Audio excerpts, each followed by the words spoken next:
The scent of lavender detergent clung to my fingertips as I folded another tiny onesie, the fabric soft and worn from too many washes. The apartment was quiet, except for the rhythmic hum of the ancient refrigerator and the distant wail of sirens. A lullaby I'd grown accustomed to in this neighborhood where rent was cheap and hope was cheaper. I pressed the onesie against my chest, breathing in that clean smell, trying to find comfort in the routine. 3 months.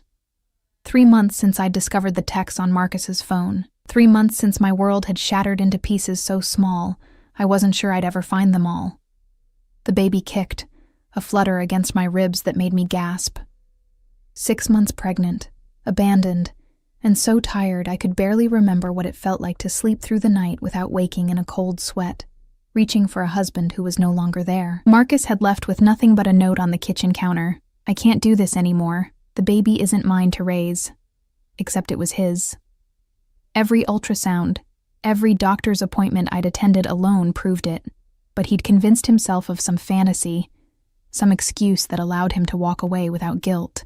He'd moved in with her, Cassandra, his secretary with the perfectly manicured nails and the laugh that sounded like wind chimes. I set the onesie down and moved to the window, pressing my forehead against the cool glass. October had turned the city gray, the kind of gray that seeps into your bones and makes you forget what warmth feels like.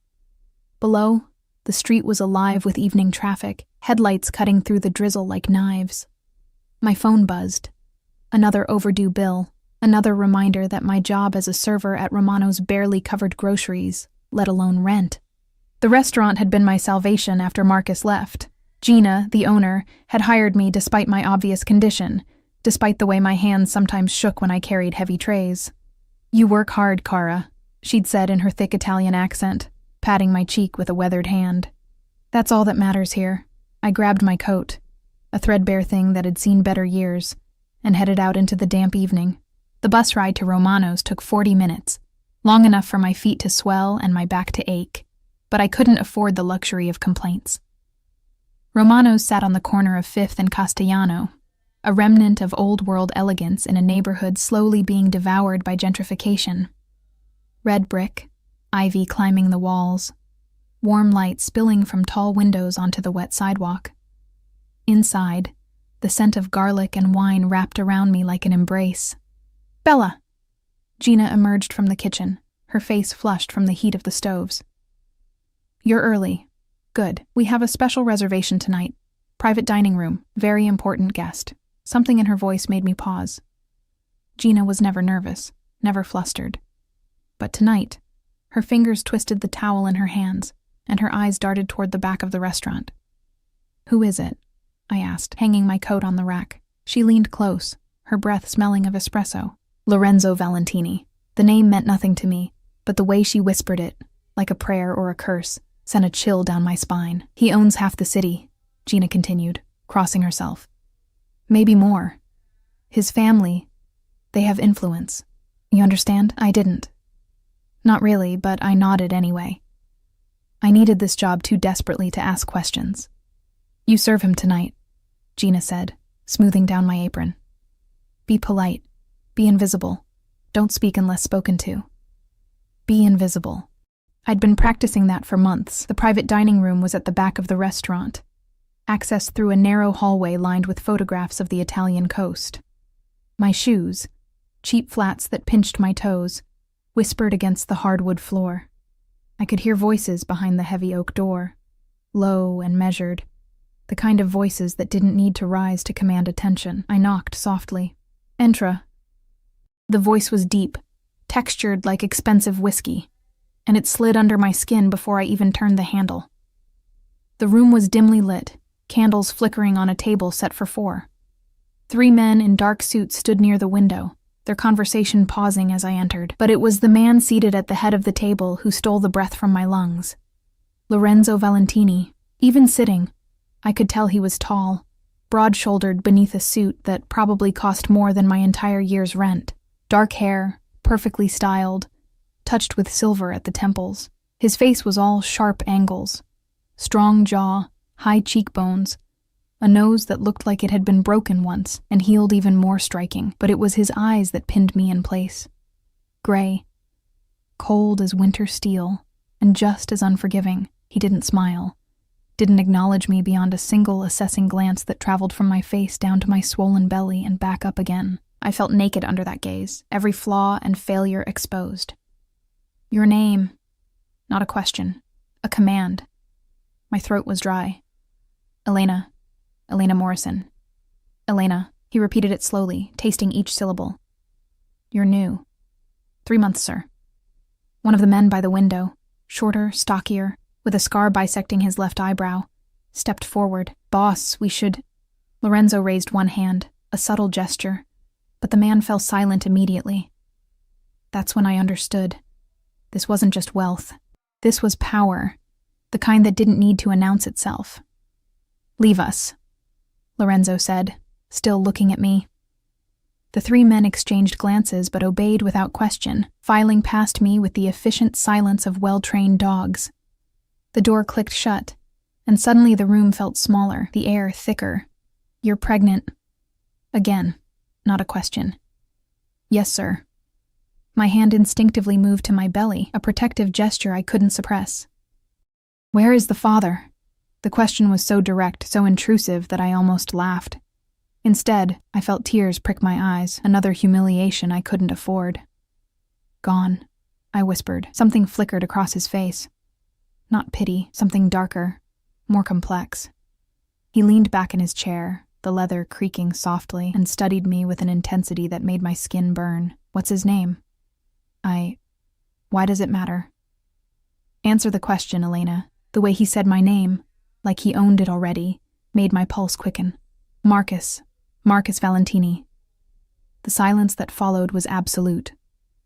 Lorenzo's expression didn't change, but the air in the room shifted, charged with something dangerous.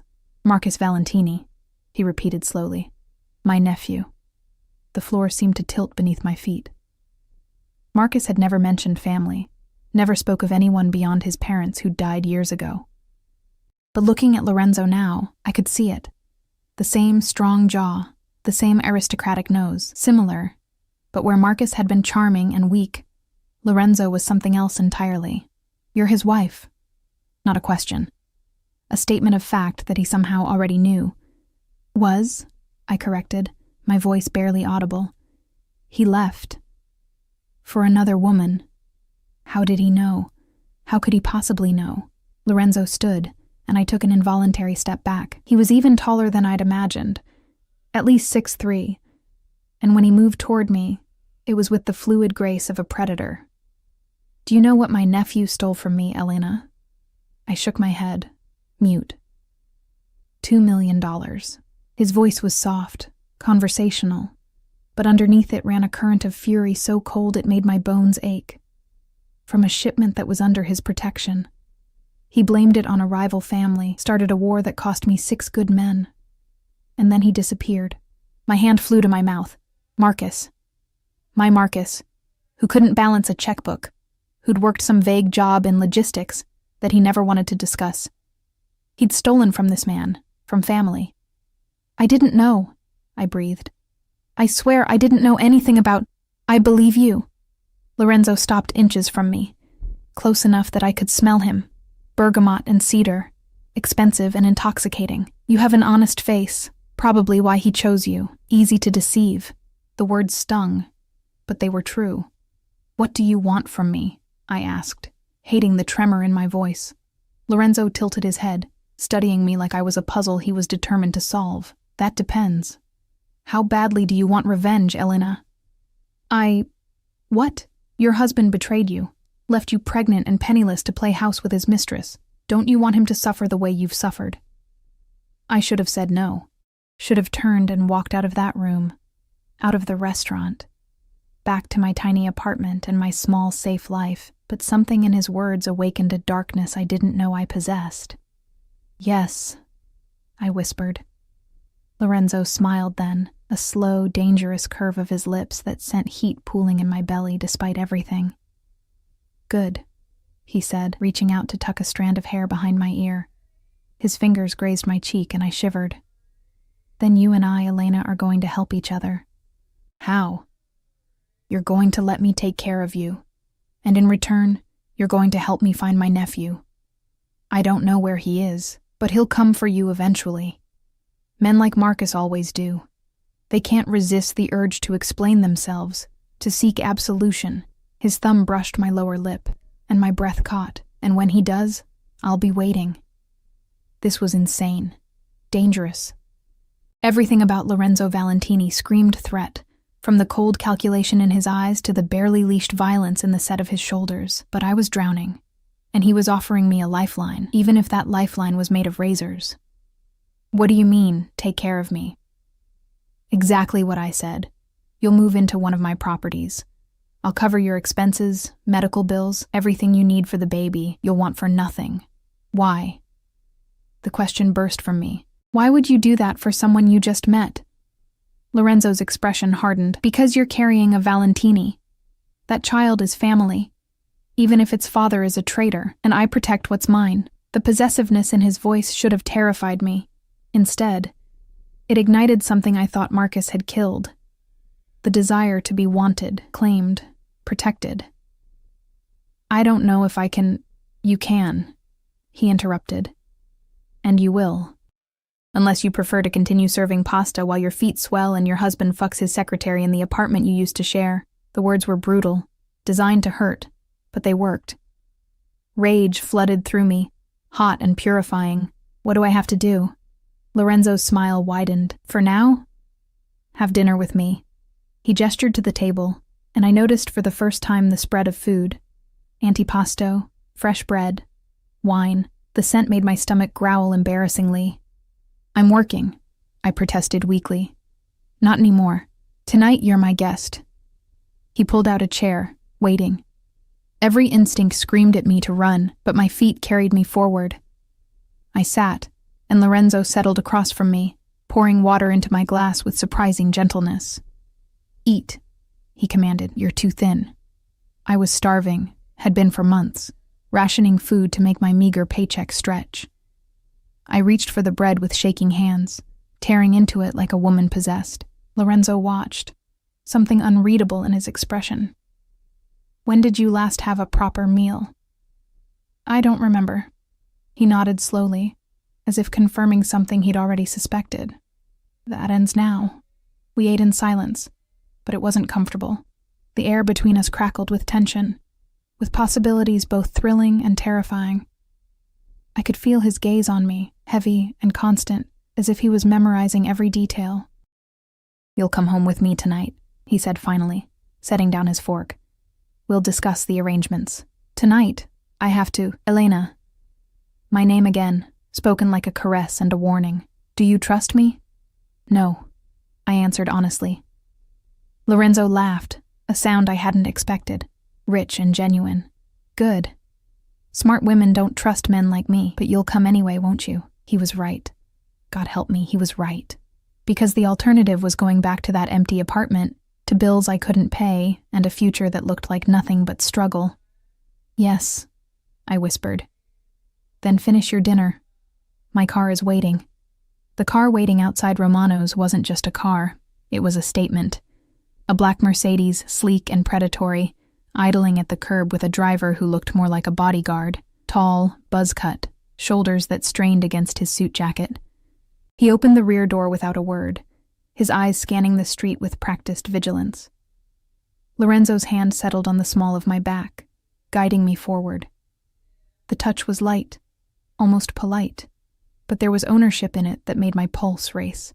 This is Marco, Lorenzo said as I slid into the leather interior. He'll be driving us.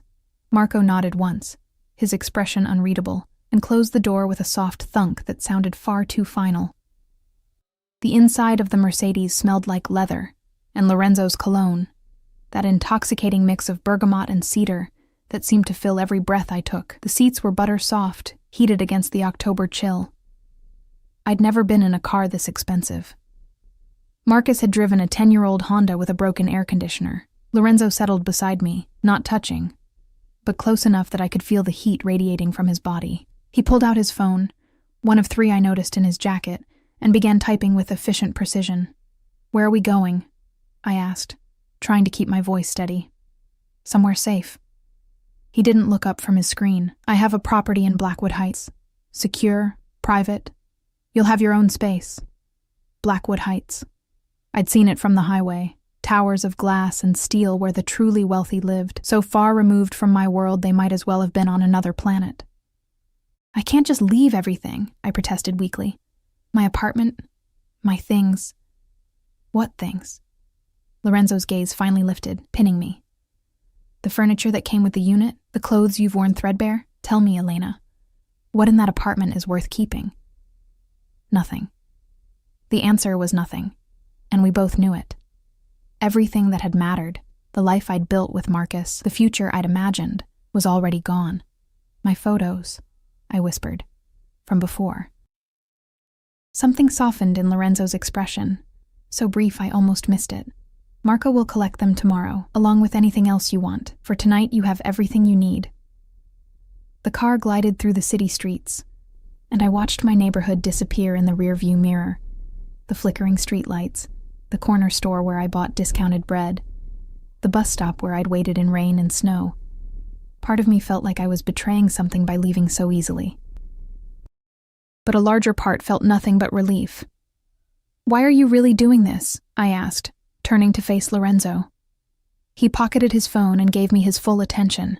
In the dim light of the car, his features were even more striking. Shadows pooling beneath his cheekbones, his gray eyes almost luminous. "I told you, the child is family. That's not all of it." A smile ghosted across his lips. "No, it's not." He leaned forward slightly, close enough that I could see the fine lines at the corners of his eyes. "The truth is, Elena, I hate being stolen from, and Marcus didn't just take my money. He took my trust, betrayed the family name. That's a debt that requires payment, and I'm what? Collateral?"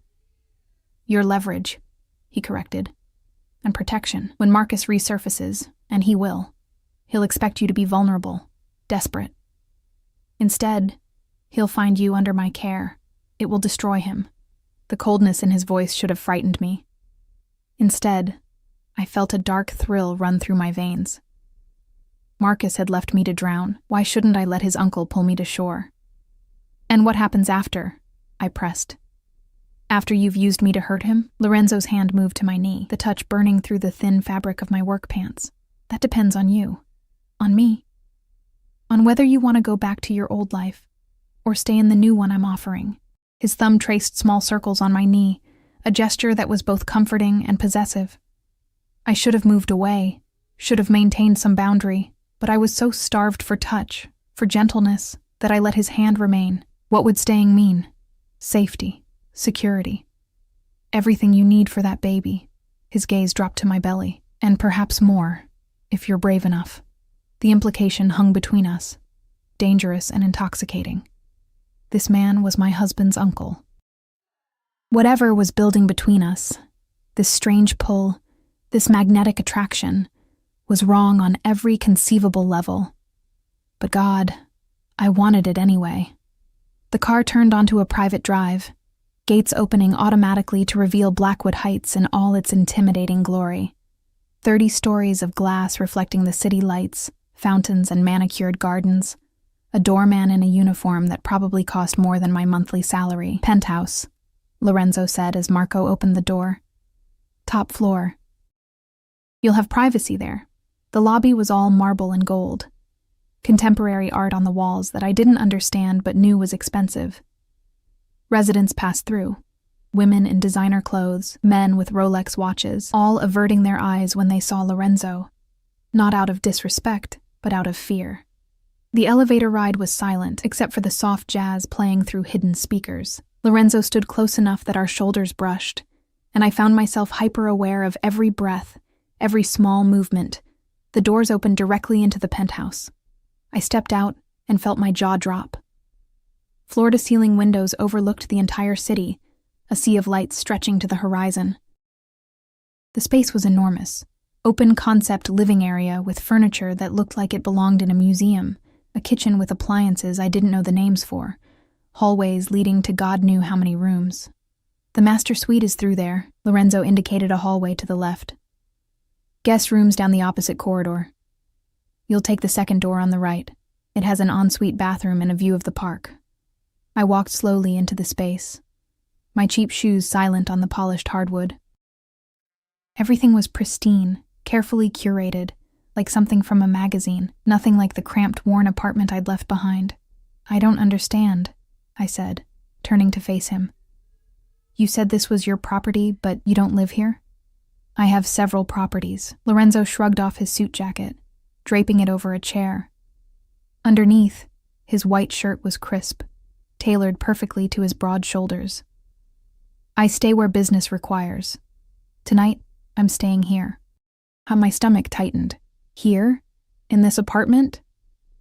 Is that a problem?" "Yes." "No, I didn't know anymore. Everything was happening too fast, the ground shifting beneath my feet faster than I could find balance. I thought you meant I'd have privacy." "You will. I don't enter rooms without invitation." He moved to a bar cart, pouring amber liquid into a crystal glass. "But I'm not leaving you alone on your first night. You're in shock, whether you realize it or not. Processing trauma. Women in your condition need monitoring." "I'm not in shock," I protested, but my hands were shaking. Lorenzo crossed to me in 3 strides, capturing my trembling hands in his. His grip was warm, steady, and I hated how much comfort I drew from it. "Elena." His voice was gentler now, the command replaced with something almost tender. "When did you last feel safe?" The question broke something inside me. Tears spilled down my cheeks before I could stop them, and suddenly I was sobbing, great, heaving gasps that shook my entire body. All the fear, the loneliness, the bone-deep exhaustion I'd been carrying for months erupted at once. Lorenzo pulled me against his chest, one hand cradling the back of my head while the other wrapped around my waist, careful of my belly. He didn't speak, didn't offer empty platitudes. He just held me while I fell apart, his heartbeat steady against my ear. "I'm sorry," I gasped when I could finally breathe again. "I don't know why I—" "Don't apologize." His lips brushed my temple, sending sparks down my spine. "You've earned the right to break." I pulled back slightly, just enough to look up at him. His gray eyes were softer now, storm clouds instead of steel. There was something in his expression I couldn't name, something that looked almost like pain. "Why do you care?" I whispered. "Really, you don't know me." Lorenzo's thumb traced my jawline, wiping away tears. "I know you're stronger than you think. I know Marcus was a fool to leave you. And I know that standing here, looking at you—" He paused, something dark and hungry flashing across his face. "I know I want things I shouldn't want." My breath caught. What things? Instead of answering, he released me and stepped back, creating distance that felt like a physical loss. "You should rest," he said, his voice once again controlled. "The bedroom is ready. You'll find clothes in the closet. I had my assistant purchase essentials. If they don't fit, we'll get more tomorrow. Lorenzo." "Good night, Elena." It was a dismissal, clear and final. I wanted to push, to demand he explain what he'd meant, but exhaustion was crashing over me in waves. My feet ached, my back throbbed, and the baby was doing gymnastics against my ribs. I found the bedroom he'd indicated and pushed open the door. If the main apartment was impressive, this room was a sanctuary. King-sized bed with linens that looked cloud-soft, blackout curtains, a sitting area with a chaise lounge positioned to capture the view.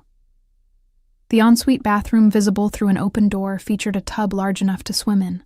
On the bed lay shopping bags, designer labels I recognized from magazines. I opened one with shaking hands and found maternity clothes, soft and expensive, in exactly my size. How had he known? Because men like Lorenzo Valentini made it their business to know everything. I showered in water so hot it turned my skin pink, washing away the smell of the restaurant, the grime of my old life. The towels were Egyptian cotton, thick enough to wrap myself in twice. I pulled on a nightgown from one of the bags. Silk, ivory, falling to my ankles like water. The bed was as comfortable as it looked. I sank into it with a sigh, feeling my muscles finally unknot. But sleep didn't come. Instead, I stared at the ceiling, my mind racing. What had I done? I'd left my entire life behind to move in with a man who was essentially a stranger, a dangerous stranger who commanded fear and respect in equal measure. A man who was related to my husband, my missing husband, who'd stolen millions and started a war. This was insane. But God, lying in this bed, warm and safe for the first time in months, I couldn't bring myself to regret it. A soft knock made me sit up. Yes?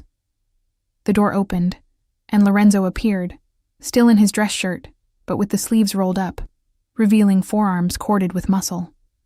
He carried a tray. "You barely ate at dinner," he said, setting the tray on the nightstand. "Tea and toast. The baby needs nourishment." I stared at the simple meal, perfectly made toast, butter and jam, steaming chamomile tea, and felt tears threaten again. When had anyone last cared if I'd eaten? "Thank you," I whispered. Lorenzo sat on the edge of the bed, the mattress dipping under his weight. "How do you feel?" Confused, scared, grateful. I picked up the toast with shaking hands. All of it at once. That's honest. He watched me eat with that same intense focus he'd had at the restaurant, as if cataloging every detail. "I appreciate honesty, Elena. It's rare in my world." "What exactly is your world?" I asked between bites. "Gina called you influential, but that doesn't really explain." "I run a family business," Lorenzo interrupted smoothly. "Import-export, property management, investments. It's complicated and sometimes dangerous, which is why security is so important. You'll notice Marco and others around. They're here for protection." Import-export. The words were vague enough to mean nothing and everything. I wasn't stupid. I'd grown up in the city, heard the stories, knew the names whispered in certain neighborhoods. The Valentini family was old money, the kind that didn't come from legal means. "You're Mafia," I said flatly. Lorenzo didn't flinch. That's a crude term for a nuanced reality. But yes, my family has connections that exist outside conventional business structures. And Marcus? Was supposed to manage a small shipping operation. Instead, he got greedy and stupid. Lorenzo's jaw tightened. Arranged for a rival family to hijack the shipment, split the proceeds, and blamed it on a territorial dispute. 6 men died in the retaliation, Elena. 6 men with families, with children. The toast turned to ash in my mouth. Marcus had caused deaths. My husband, the man who'd held my hand during the positive pregnancy test, who'd promised to build a life with me, had gotten people killed. I didn't know. I breathed. "I swear, I had no idea what he was involved in."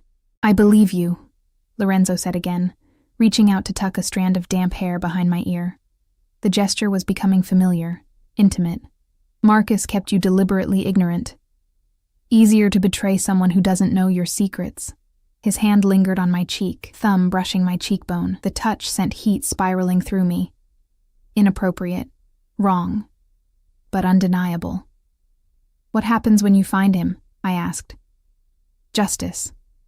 The word was simple, final, terrifying. "Will you kill him?" Lorenzo's eyes met mine, unflinching. "Would it bother you if I did?" I should have said yes immediately. Should have been horrified at the thought. But sitting there, warm and fed and protected for the first time in forever, thinking about Marcus with his secretary while I'd struggled alone, "I don't know," I admitted. Lorenzo smiled, that dangerous, beautiful smile that made my stomach flutter. "Another honest answer. You're full of surprises, Elena Morrison." "It's still Elena Valentini," I corrected quietly.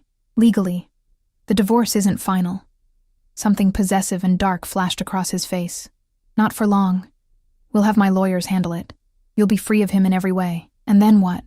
I just stay here, play house while you hunt my husband? Is that so terrible?" Lorenzo leaned closer, his breath warm against my face. "Safety, comfort, everything you need. What's your alternative? Go back to that apartment and struggle until you give birth alone." He was right. And I hated that he was right, but there was something else happening here. Something neither of us was saying. The air between us was charged, electric, every casual touch feeling like more. "This isn't normal," I whispered. "The way you're looking at me, the way you touch me. It's not just about protecting family. Lorenzo's hand moved to my neck, thumb pressing against my racing pulse. No, it's not. Then what is it? Dangerous, he murmured, his face inches from mine. Forbidden. Everything we both know we shouldn't want. My heart hammered against my ribs. Lorenzo. Sleep, Elena. He pulled back abruptly, standing. Tomorrow we'll discuss the practical arrangements. Tonight just rest. He was gone before I could respond, the door clicking shut behind him.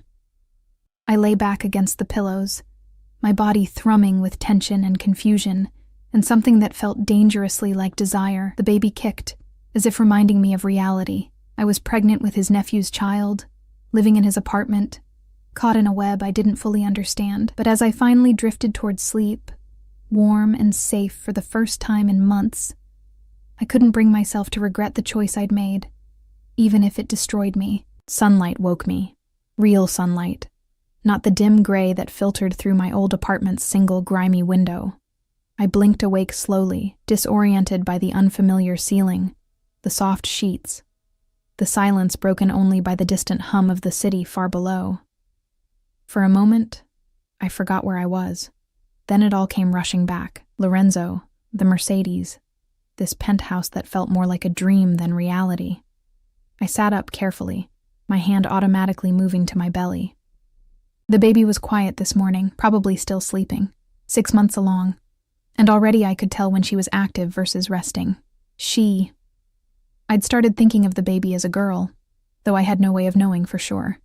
I'd skipped the anatomy scan, unable to afford it without insurance. A soft knock interrupted my thoughts. "Come in," I called, expecting Lorenzo. Instead, a woman entered, mid-50s, gray hair pulled into a neat bun, wearing a simple black dress and sensible shoes.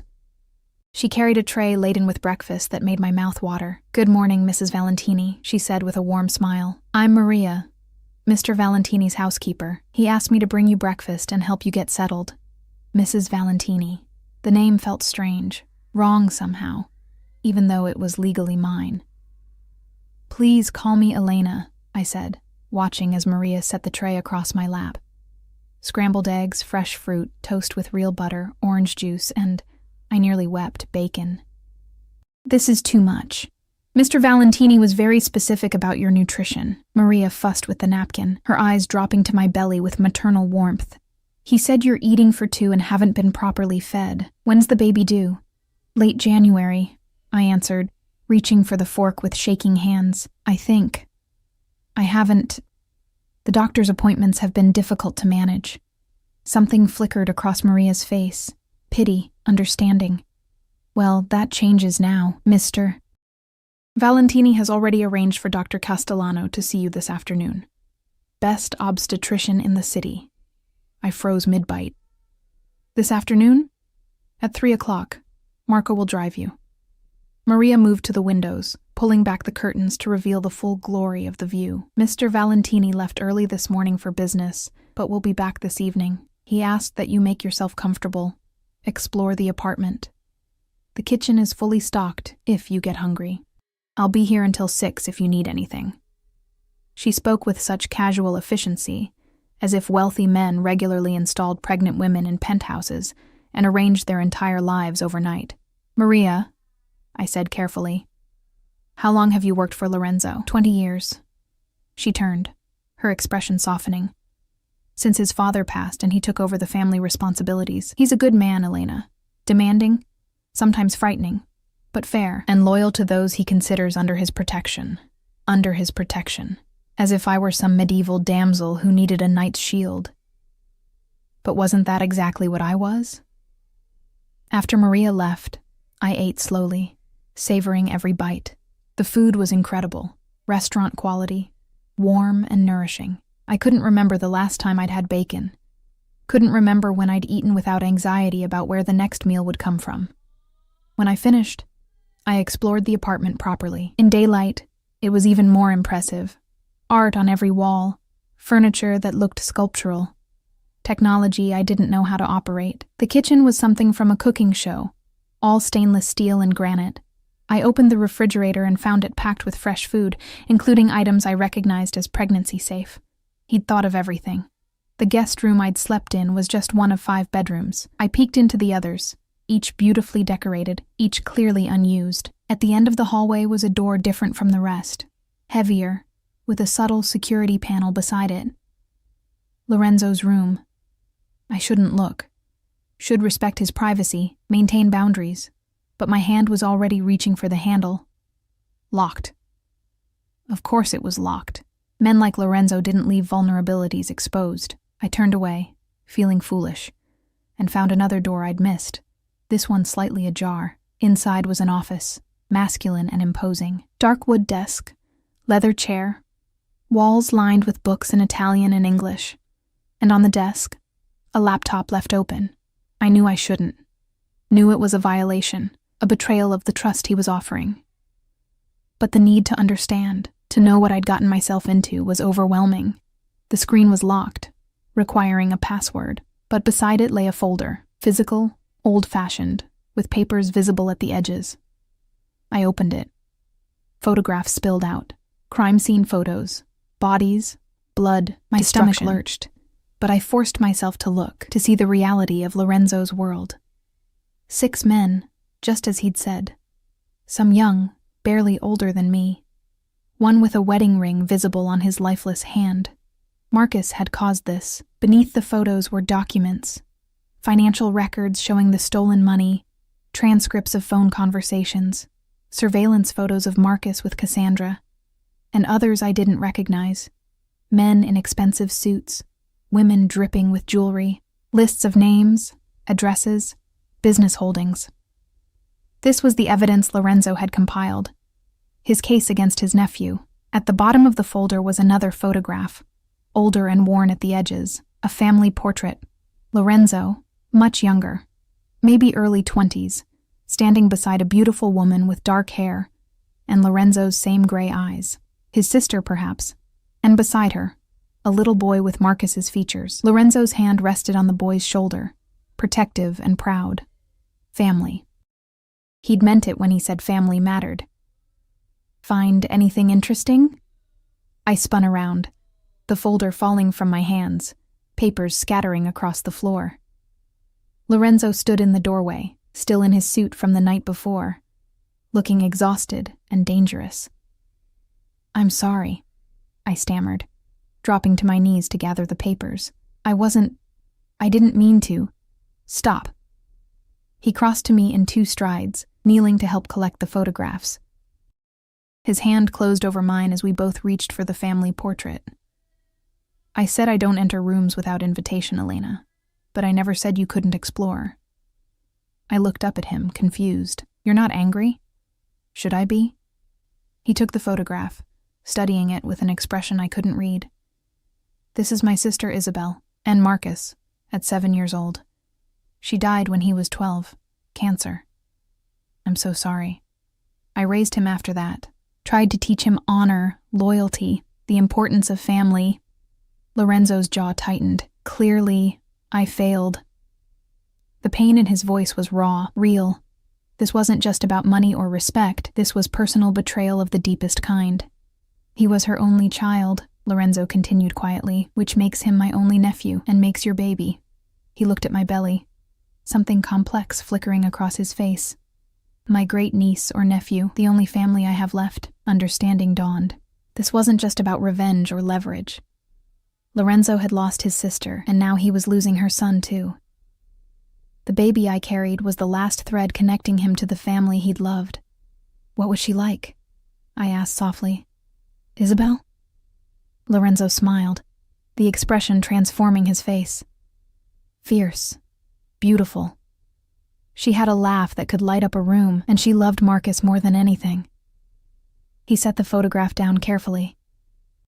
She made me promise before she died that I'd always protect him, take care of him. And now he's forced you to break that promise. Yes. The word was heavy with grief and rage. But I won't break the promise to protect what remains of her legacy, which means you and the baby are under my care, Elena. Permanently, if necessary. The intensity of his gaze made my breath catch. We were still kneeling on the floor, surrounded by evidence of violence and betrayal, closer than we should be. Why does it feel like more than duty? I whispered. Lorenzo's hand came up to cup my face, his thumb tracing my lower lip. Because it is more than duty. From the moment you walked into that dining room, something in me recognized something in you. What? Survival. Strength hiding beneath vulnerability. The same darkness I carry. He leaned closer, his breath warm against my lips. You should run from me, Elena. I'm not a good man. I've done terrible things. Will do more terrible things. But I look at you, and I want. The intercom buzzed, shattering the moment. Lorenzo pulled back sharply, rising to his feet with fluid grace. Yes?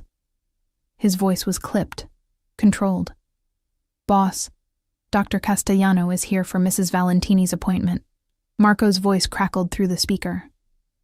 30 minutes early. Lorenzo glanced at his watch, then at me. Have him wait in the medical room. We'll be there shortly. The medical room? This apartment had a medical room? Lorenzo offered his hand, pulling me to my feet. I had a space converted. Thought you'd be more comfortable being examined here rather than in some sterile office. You've thought of everything. That's what I do. His hand lingered on mine, warm and solid. And Elena, the next time you want to know something about me, just ask. I'll always tell you the truth. Always. Always. He released me reluctantly. Now let's make sure you and the baby are healthy. Everything else can wait. The medical room was down another hallway I hadn't explored, fully equipped with an examination table, ultrasound machine, cabinets full of supplies. Dr. Castellano was a distinguished man in his 60s, with kind eyes and gentle hands. Lorenzo stayed for the entire examination, standing beside the table, holding my hand when the doctor pressed on my belly. His presence should have felt invasive, inappropriate. Instead, it felt right, like having someone in my corner after so long alone. The baby is healthy, Dr. Castellano announced, smiling at the ultrasound screen. Strong heartbeat, good size, positioned well. And Elena, your blood pressure is elevated but not dangerously so. Have you been under stress? I almost laughed.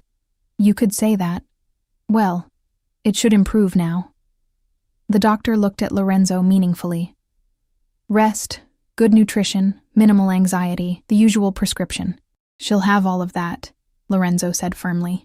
Dr. Castellano printed several ultrasound images, handing them to me with a warm smile.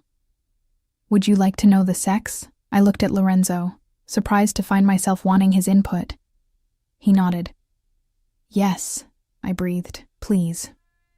The doctor pointed to the screen, indicating something I couldn't quite make out. Congratulations, you're having a girl. A girl. My daughter. I stared at the grainy image, tears blurring my vision. Lorenzo's hand tightened on mine. When I looked up, his expression was unreadable, some mixture of joy and pain and fierce protectiveness. A girl, he repeated softly. Isabel would have loved that. After the doctor left, I stayed on the examination table, studying the ultrasound photos. Lorenzo busied himself putting away the equipment, his movements methodical. Thank you, I said finally. For this. For everything. Don't thank me yet. He turned, leaning against the counter. This arrangement, Elena, it's going to get complicated. Marcus will find out you're here. There will be consequences. What kind of consequences? The dangerous kind. His eyes were storm dark. He'll come for you, either to manipulate you or hurt you as revenge against me, and when he does, things will get ugly. Fear coiled in my stomach. Maybe I should leave. Find somewhere else. Somewhere he won't look. No. The word was absolute, commanding. Lorenzo crossed to me in 3 strides, his hands gripping my shoulders. You're not leaving. You're under my protection, and I protect what's mine. I'm not yours, I protested weakly. Aren't you? His gaze dropped to my lips, then lower, to my belly where his great niece was growing. You're carrying Valentini blood. You're living in my home, eating food I provide, under guard I've assigned, in every way that matters, Elena. You're mine. The possessiveness should have frightened me, should have sent me running, but my body was responding in ways I couldn't control. Pulse racing, skin flushing, a warmth pooling low in my belly that had nothing to do with pregnancy. "This is wrong," I whispered. "You're his uncle. I'm still legally married to him, I know." Lorenzo's hand moved to my neck, thumb pressing against my racing pulse. "But I stopped caring about right and wrong the moment you walked into that restaurant. The moment I saw him abandon you, pregnant and struggling. He lost the right to claim you, Elena, and I'm selfish enough to take what he threw away, and if I don't want to be claimed," his smile was dark, knowing. "Then tell me to stop. Tell me you don't feel this pull between us. Tell me you weren't thinking about me last night in that bed." I couldn't, because he was right. I had been thinking about him, his hands, his voice, the way he looked at me like I was precious and desired and seen. "I thought so," Lorenzo murmured, leaning closer until his lips were a breath from mine. "But I won't push, won't take what you're not ready to give. When you come to me, Elena, it will be because you want it, because you're choosing me, not running from him." He pulled back before I could respond, leaving me breathless and confused on the examination table. "Rest this afternoon," he said, his voice returning to that controlled tone. "Tonight we're having dinner together, properly, without interruptions. I want to know everything about you, where you came from, what you want, who you were before Marcus tried to break you." "Why?" "Because," Lorenzo said, pausing at the door to look back at me, "you're going to be in my life for a long time, Elena, and I make it a point to know everything about what's mine." Then he was gone, leaving me alone with ultrasound photos of my daughter and the echoing promise of his words. What's mine? I touched my lips, imagining what it would have felt like if he'd closed that final distance. Imagining his hands on my body, his voice whispering my name in the darkness. And I realized, with a mixture of terror and exhilaration, that I wanted it. God help me. I wanted Lorenzo Valentini in ways I'd never wanted his nephew. I spent the afternoon in a strange limbo, too restless to sleep, too overwhelmed to think clearly. Maria had left fresh clothes on my bed, another selection of maternity wear that fit perfectly. I chose a soft sweater dress in deep emerald, something that made me feel less like a charity case and more like a woman who belonged in a place like this. The apartment felt different in Lorenzo's absence, larger, emptier, like a stage waiting for its lead actor to return. I wandered through rooms, touching expensive things with careful fingers, trying to reconcile this new reality with the life I'd known just 24 hours ago. My phone, the cheap prepaid I'd been rationing minutes on, sat on the nightstand where I'd left it. I picked it up with shaking hands and scrolled through the messages I'd been ignoring. 3 from my former landlord, threatening eviction. 7 from debt collectors. 2 from the hospital where I'd gone for emergency care last month, demanding payment. And 1, sent just this morning, from an unknown number. "I know where you are. We need to talk. Marcus." My blood ran cold. How did he know? How could he possibly know I was here? I was still staring at the message when the penthouse door opened. Lorenzo entered, flanked by Marco and another man I didn't recognize. Shorter, stocky, with calculating eyes. They were deep in conversation, Lorenzo's expression carved from granite. "Don't care what it costs," Lorenzo was saying. "I want every transaction traced, every contact identified. He's getting money from somewhere, and I want to know." He stopped when he saw me standing in the hallway, clutching my phone like a lifeline. "Elena." His tone shifted immediately, concern replacing command. "What's wrong?" I held out the phone wordlessly. Lorenzo took it, his jaw tightening as he read the message. "When did this come?" "An hour ago. I don't know how he—" "Marco." Lorenzo's voice was sharp. "I want this number traced, now. And increased security. 2 men on the door. 1 monitoring the garage, full surveillance on all entry points." Marco nodded and disappeared into the office, the other man following. Lorenzo turned back to me, his hands gentle on my shoulders. "He can't get to you here," he said firmly. "This building has security that most government facilities would envy, but the fact that he knows you're here means someone talked, which means we have a leak. Maybe I should leave," I said, hating the tremor in my voice. "Go somewhere he won't think to look." "No." Lorenzo's grip tightened. "Running makes you vulnerable. Here, You're protected, and Elena. His thumb brushed my cheek. I'm not letting you go. Not now. Not because Marcus is playing games. This isn't a game to him. He sounded... I swallowed hard, remembering the cold certainty in Marcus's voice during our last real conversation. He sounded desperate when he left. Desperate men do dangerous things. Then it's fortunate you have someone more dangerous protecting you. Lorenzo's smile was predatory. Let him come. Let him try. He'll learn what it costs to threaten what's mine. There was that word again. Mine. And this time, I didn't argue. Get dressed for dinner, Lorenzo said, releasing me reluctantly. Something nice. I'm taking you somewhere special. I thought we were eating here. Change of plans. If Marcus knows you're here, he's watching. So we're going to send a message. His eyes gleamed with dangerous intent. We're going to be seen together, publicly. Let him understand exactly who you belong to now. The possessiveness should have chilled me. Instead, it ignited something hot and reckless in my chest. What should I wear? Lorenzo's gaze traveled down my body slowly, appreciatively. There's a black dress in the closet, third door. Wear that. And Elena? He leaned close, his lips brushing my ear. Wear your hair down. I want to see it. Then he was gone, leaving me shaking and breathless in the hallway. The black dress was stunning, silk that flowed like water, cut to accommodate my belly while somehow making me feel elegant rather than awkward. It had clearly been chosen specifically for me, another detail Lorenzo had somehow anticipated. I did my hair and makeup carefully, using the expensive products I found in the bathroom. When I looked in the mirror, I barely recognized myself. The exhausted, broken woman from yesterday was gone, replaced by someone who looked worthy of attention, of desire, of protection. Lorenzo was waiting in the living room when I emerged, and the look on his face made my breath catch. He'd changed into a different suit, charcoal gray, perfectly tailored, and he looked devastating. Bellissima, he murmured, offering his hand. You're going to stop traffic. Where are we going? La Scala. Best Italian restaurant in the city, also happens to be owned by the Moretti family. Allies of mine, but with connections to everyone, including Marcus. Understanding dawned. You want him to hear about this. I want everyone to hear about this. Lorenzo guided me to the elevator, his hand possessive on my lower back.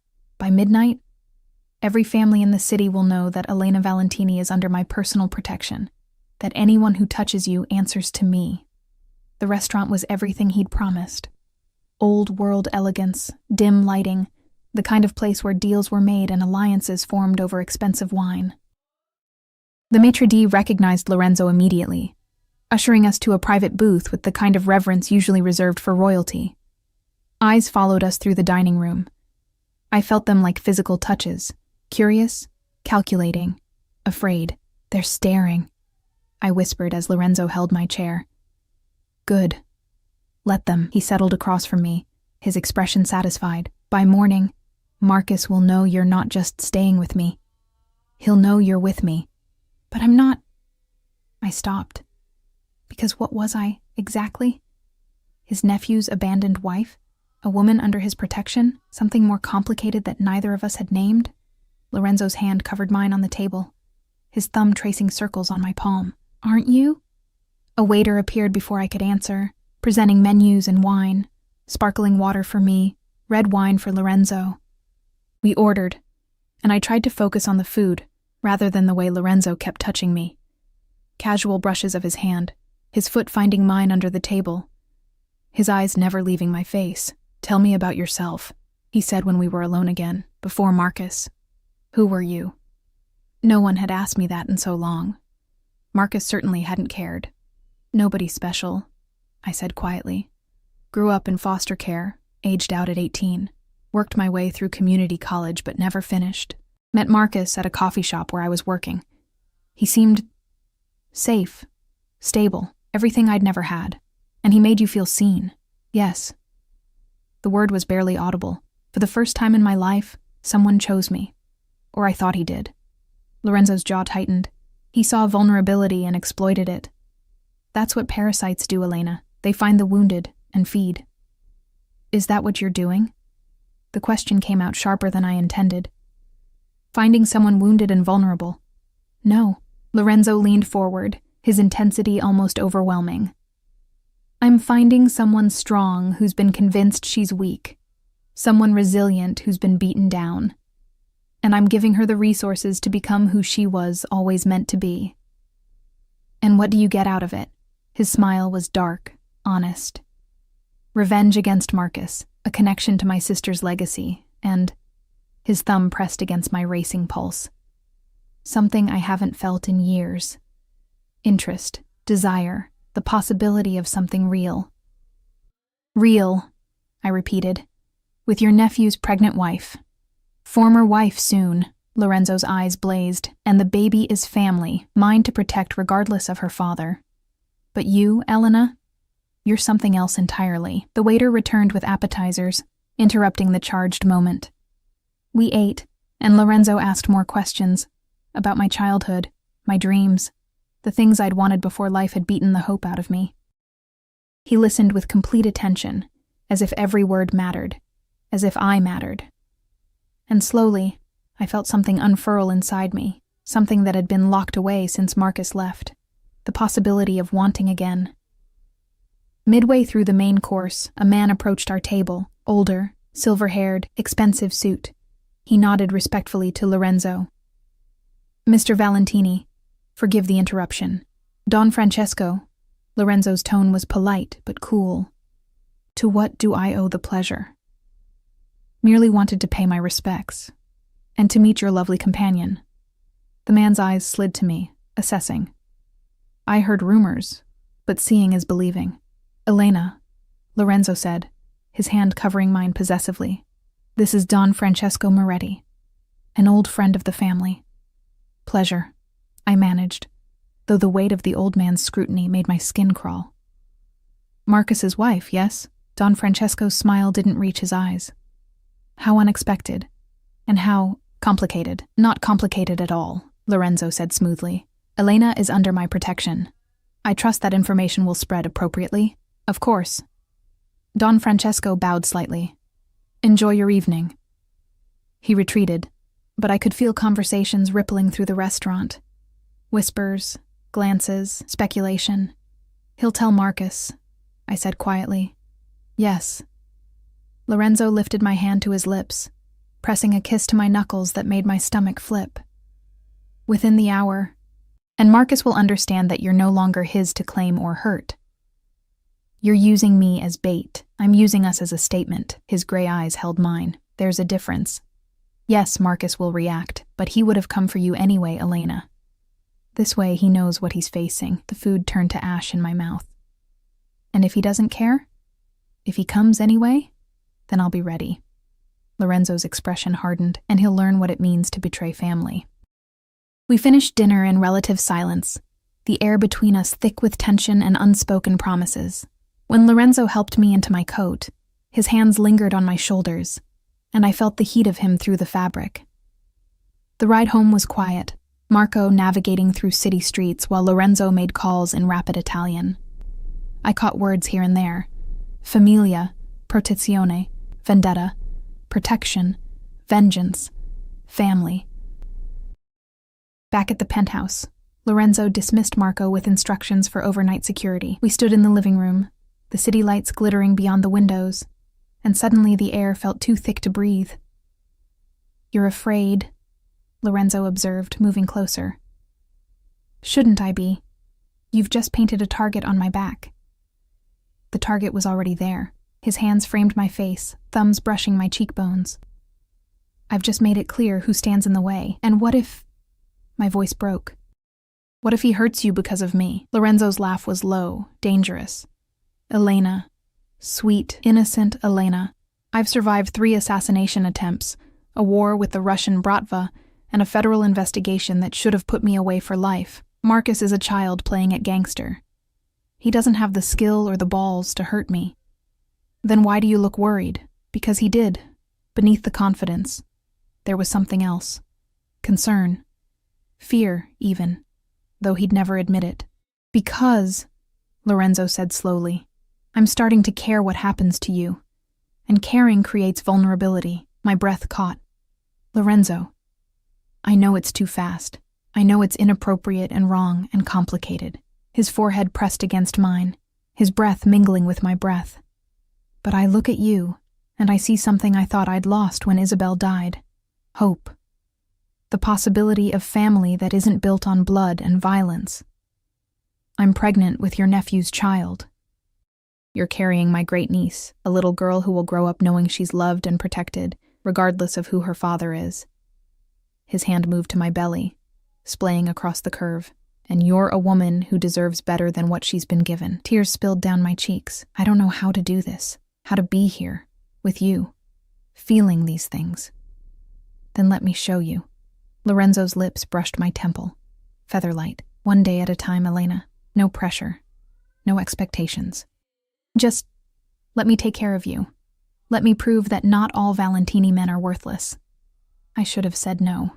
Should have maintained boundaries, protected my heart. But I was so tired of being strong alone, so desperate for someone to share the weight. Okay, I whispered. Lorenzo pulled back just enough to look at me, his eyes searching mine. Okay? One day at a time. I managed a watery smile. But Lorenzo, if Marcus comes, if this gets dangerous, I'll protect you. His voice was iron and velvet. With everything I have, everything I am. You have my word, Elena, and a Valentini's word is sacred.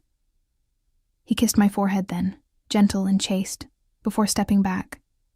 Go to bed, he said softly. You need rest. Tomorrow, we'll start making plans. What kind of plans?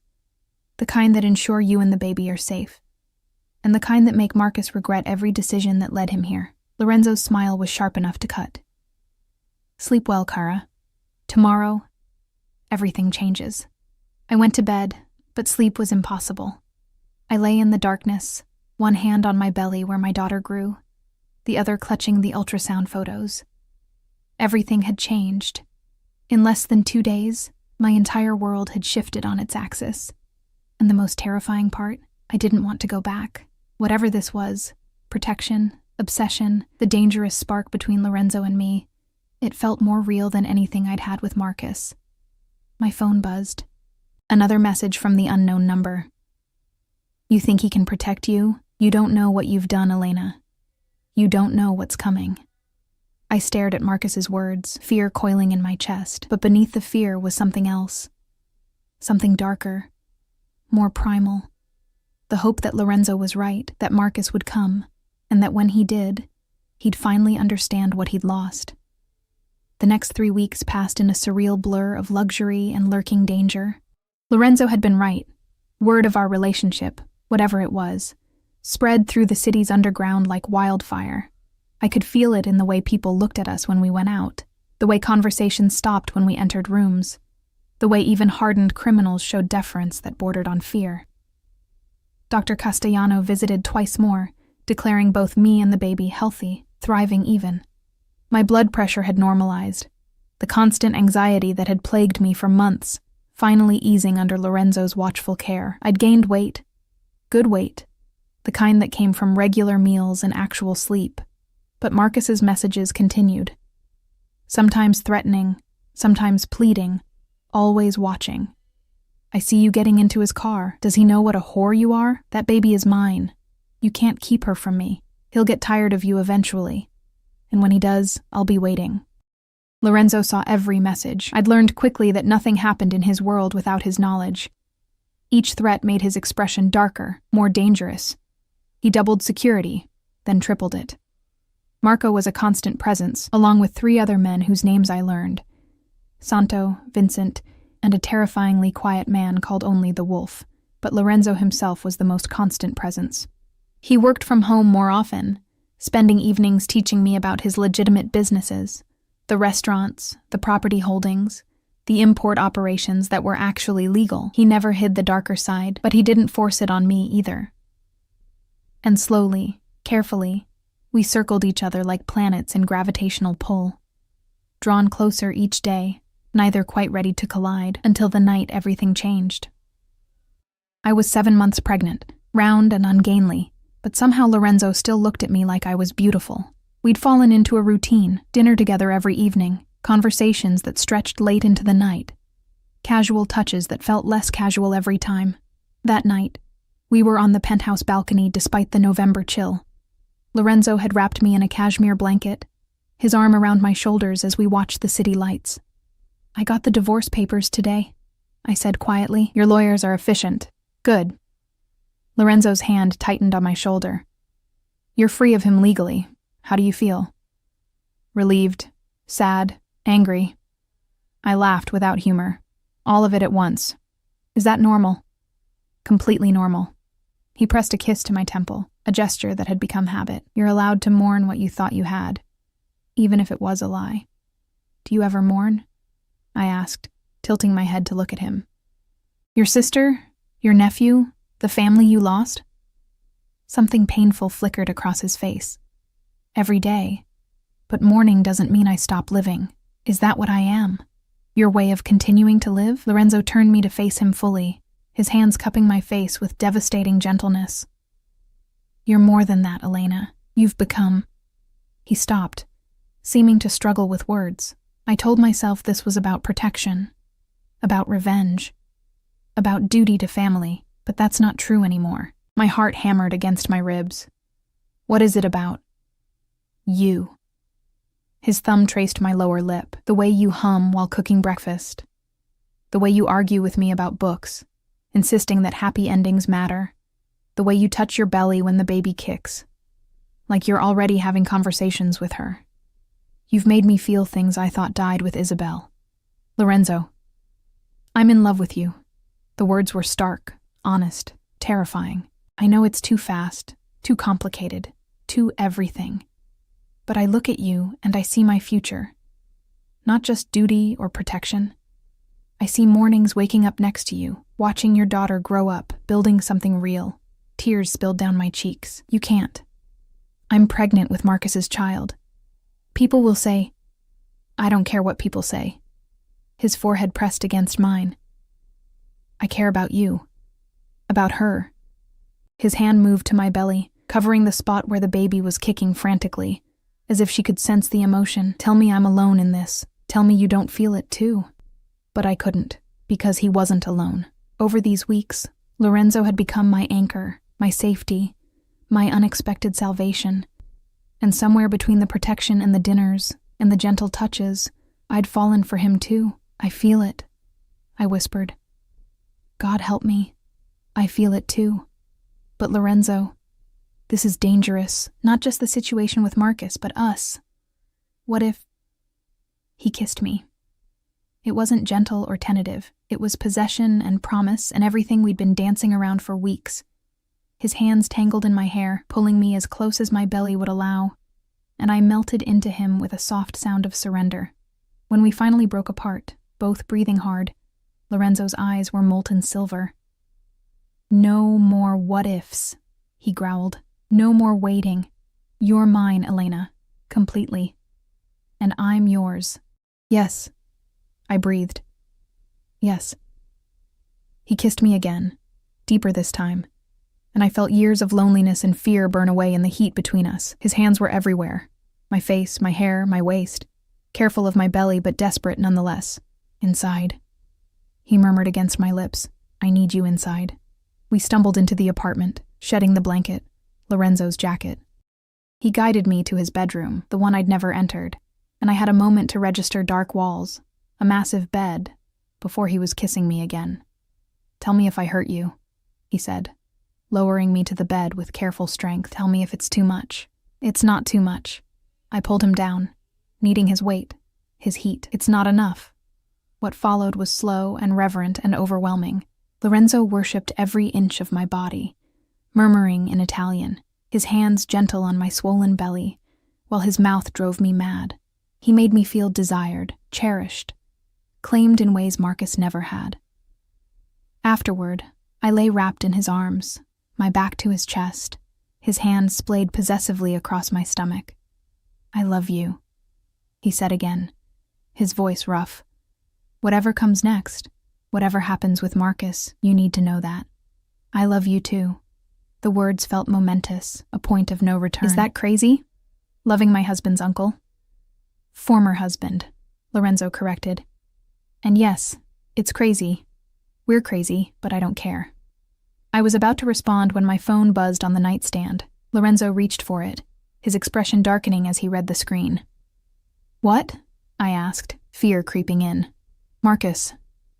Lorenzo's voice was ice. He's here, in the building. I sat up, clutching the sheet. That's impossible. Security, he's not alone. Lorenzo was already moving, pulling on clothes with efficient speed. He's got help. Professional help. He grabbed his phone, barking orders in Italian. Stay here. Lock the door. Don't open it for anyone but me. Lorenzo, no. He kissed me hard and fast. I love you. Remember that. Then he was gone, the door slamming behind him. I scrambled into my clothes, my hands shaking so badly I could barely manage the buttons. From outside the bedroom I heard shouts, crashes, the unmistakable sound of gunfire. The baby kicked frantically and I pressed my hand to my belly. It's okay, I whispered, though I was lying. We're okay. More gunshots. A scream. Then silence so profound it was worse than the noise. I waited in Lorenzo's bedroom, counting seconds that felt like hours, until finally, the door opened. Lorenzo stood there, blood on his shirt, a cut above his eyebrow, but alive. Behind him, Marco dragged an unconscious Marcus, his face bruised and bleeding. It's over, Lorenzo said, his voice rough. It's done. I ran to him, throwing my arms around his neck despite my unwieldy belly. He held me tight, his face buried in my hair. You're bleeding, I sobbed. Not my blood. He pulled back to look at me, checking for injuries. Are you hurt? The baby? We're fine. We're okay. I touched his face, needing to feel that he was real, alive. What happened? Marcus hired mercenaries, thought he could storm the building, take you by force. Lorenzo's smile was cold. He was wrong. Very wrong. I looked at Marcus's unconscious form, feeling nothing. No love, no pity. Nothing but relief that it was over. What will you do to him? Lorenzo's expression hardened. That depends. What do you want, Elena? I want him to leave us alone, forever. Done. Lorenzo nodded to Marco, who dragged Marcus away. He'll be given a choice, disappear completely, or face justice for what he's done. Either way, he's out of your life. And the baby? He'll sign away all parental rights. The lawyers will handle it. Lorenzo cupped my face. She'll be yours. Ours, if you'll have me as her father. Fresh tears spilled over. You want to raise her? Marcus's daughter? I want to raise your daughter, Lorenzo corrected. The one you've protected and nourished and loved even when her father abandoned you. The one whose family because you are. And because, his hand moved to my belly, I love her already. How could I not? She's part of you. I kissed him then, tasting salt and love and promise.